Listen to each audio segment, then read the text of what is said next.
Hey everyone, welcome back to the Cakeman Entertainment. And yesterday I watched Thor: Love and Thunder, so I thought I'd do a review on the movie. First, I'll give you a couple of spoiler-free thoughts, I guess. I sort of do agree with the critics at what they said. It was style over substance.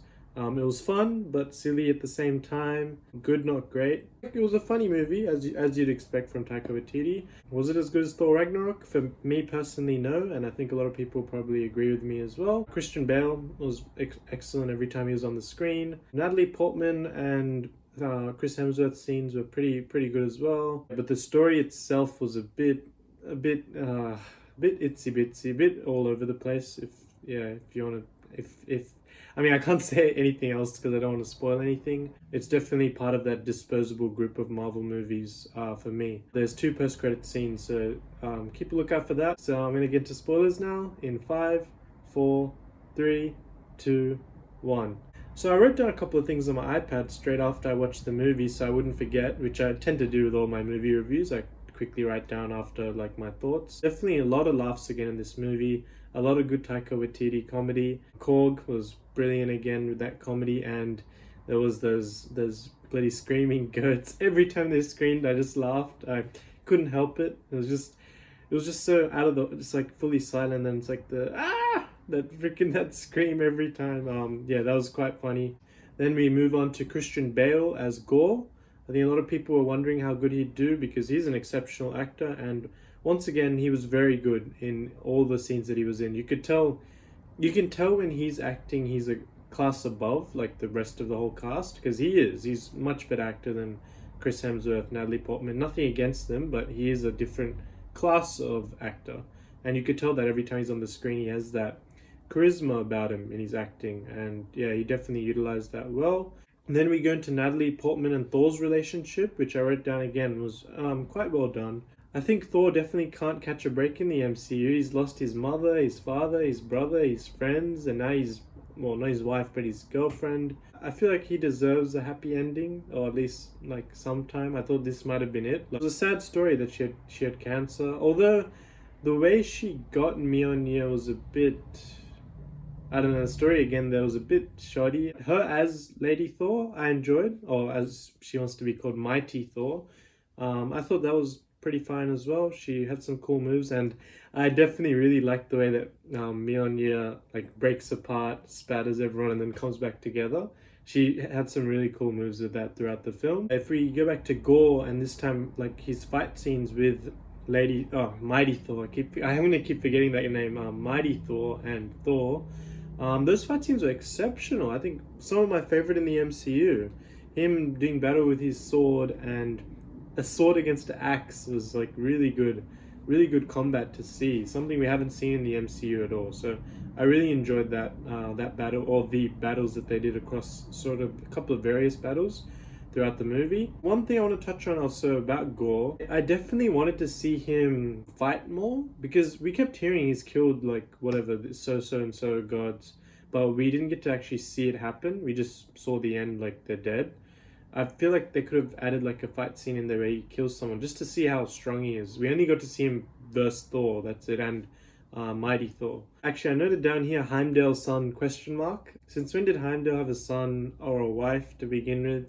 We didn't get any mention of that in any of the movies, so yeah, I guess that just came out of nowhere. His son was cool, but I feel like we should have got mention of him at least in the previous movies, possibly. Thor actor Chris Hemsworth, he was really good again. He expresses that comedy that Thor has, but that deep pain that he also possesses, and that was ever present in this movie as well, as the love of his life was gonna die, and he knew it. Something about the CGI of those shadowy creatures was a bit off. I don't know if it's just me, or my brother also thought that too, that there was something weird about the CGI with the shadowy monsters, and even on that planet in the Shadow Realm, all the shadowy monsters looked really, I don't know, looked really cheap or really weird CGI, and I wasn't too sure what to make of it. But again, I didn't mind too much about that. The big, well, not a reveal, we saw him in the trailer, but we got to see Zeus, played by Russell Crowe. We didn't get to see it for too long. He definitely was playing a more like lavish Zeus. We do know Zeus is quite lavish, but we also know Zeus has a lot of anger, which we didn't see in this movie. Not really. Then they picked up Zeus's bolt, And I was a bit disappointed with Zeus's Thunderbolt. I thought they would have made it more unique, like made it had some special ability, or like Stormbreaker and Mjolnir have both had like really cool moments throughout the movies. Of course, the Infinity War, Endgame. You'd think something like Zeus's Thunderbolt would have some real special epic move, but we didn't get to see that. Maybe we'll get to see that with when Zeus uses it. I'm not sure if we get to see Zeus more. I thought the black and white style of that not final battle, but the battle in the Shadow Realm was another really cool thing. Something they haven't really done in the MCU. Another new thing that we've seen. I think we've seen that in Phase 4. They try to filter in these new type of combats, like in Doctor Strange. They had that brilliantly composed music battle between the Doctor Strangers. I absolutely loved that scene. And yeah, this was also pretty cool too. Overall, as a movie, look, yeah, I have to go back to what those critics were saying. I definitely agree with what all of them are saying, that it was style over substance, it was good, not great. It was funny but silly. There's definitely applied to this movie for sure. There are many times when critics get it wrong, but in this case, as an audience member, I do agree with the critics on this one. It was a good fun movie, but it's definitely disposable. It's not like I'm gonna rewatch it. I probably won't rewatch it ever again. Not because I hate it, but because it's not a movie that you're really pumped to like rewatch the movie again.